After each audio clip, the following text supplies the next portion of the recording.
PT Mustika Ratu Tbk tetap optimistis industri kecantikan dan perawatan diri di Indonesia akan mencatat pertumbuhan hingga akhir 2026.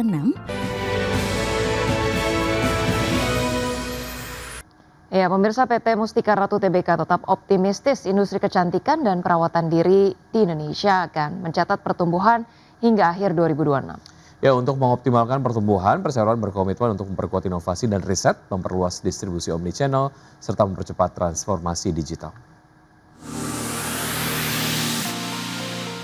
PT Mustika Ratu Tbk tetap optimistis industri kecantikan dan perawatan diri di Indonesia akan mencatat pertumbuhan hingga akhir 2026 meski dibayangi pelemahan daya beli masyarakat, fluktuasi nilai tukar rupiah, dan ketidakpastian ekonomi global.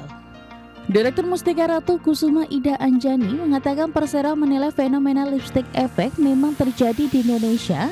Namun Persero menilai perubahan yang lebih besar justru berasal dari transformasi gaya hidup konsumen. Anjani memproyeksikan kebutuhan masyarakat terhadap produk perawatan diri masih menunjukkan tren positif karena telah bergeser menjadi bagian dari gaya hidup dan investasi terhadap kualitas hidup, bukan lagi sekedar kebutuhan sesaat. Karena itu perusahaan tidak melihat tren tersebut semata-mata sebagai fenomena sementara.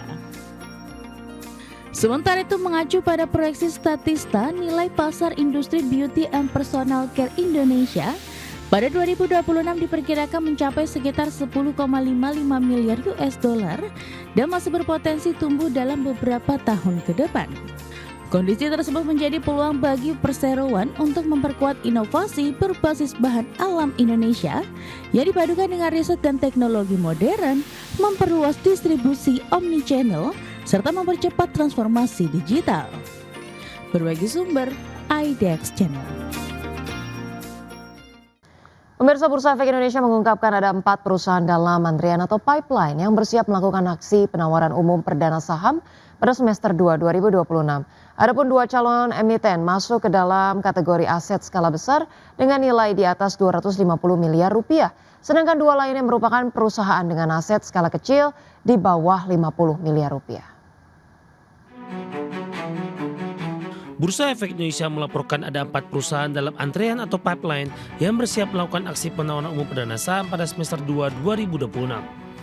Berdasarkan data BI hingga Jumat 10 Juli 2026, total ada 7 emiten baru yang resmi melantai dengan total dana yang dihimpun dari publik mencapai 2,16 triliun rupiah.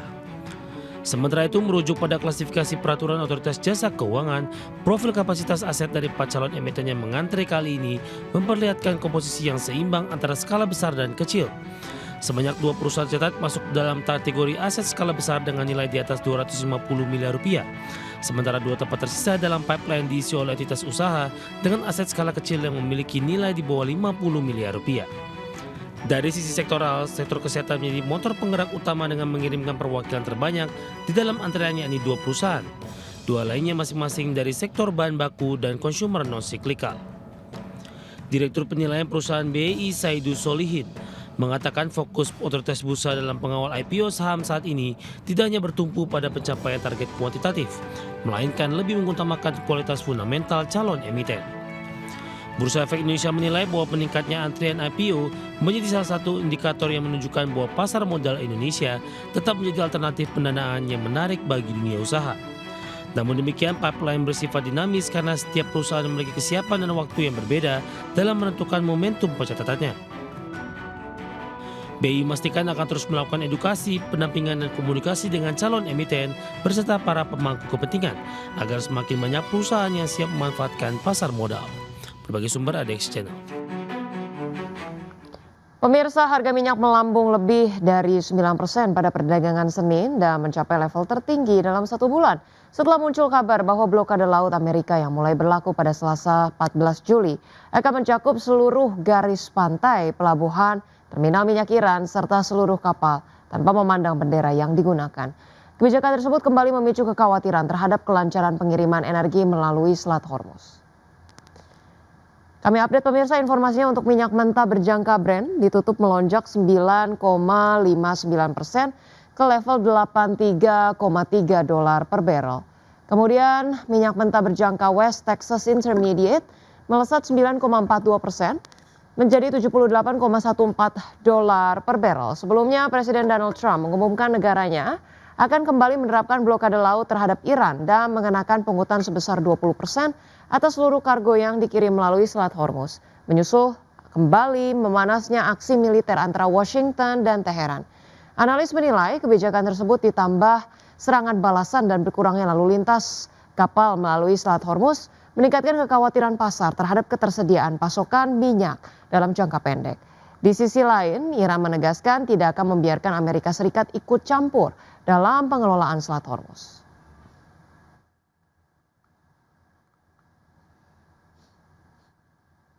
Ya, pemirsa, terima kasih Anda masih bersama kami di Market Plus. Emiten jasa logistik dan energi PT RMK Energi TBK resmi mendapatkan persetujuan pemegang saham untuk melakukan stock split dengan rasio 1:5. Ya, langkah ini diharapkan membuat harga saham lebih terjangkau bagi investor dan meningkatkan likuiditas perdagangan. PT RMK Energi TBK atau RMKE akan melakukan pemecahan nilai nominal saham dari semula Rp100 menjadi Rp20 per saham. Keputusan ini telah disetujui dalam RUPSLB yang digelar pada 26 Juni 2026. Dengan rasio 1:5, satu saham lama akan menjadi 5 saham baru. Seiring pelaksanaan stock split, jumlah saham ditempatkan dan disetor penuh perseroan meningkat dari 4,3375 miliar saham menjadi 21,875 miliar saham. Sementara total modal dasar bertambah dari 14 miliar menjadi 70 miliar saham. Manajemen menilai langkah ini akan meningkatkan akses investor retail terhadap saham perseroan. Berdasarkan jadwal yang ditetapkan, perdagangan saham dengan nilai nominal baru di pasar reguler dan negosiasi dimulai pada 17 Juli 2026.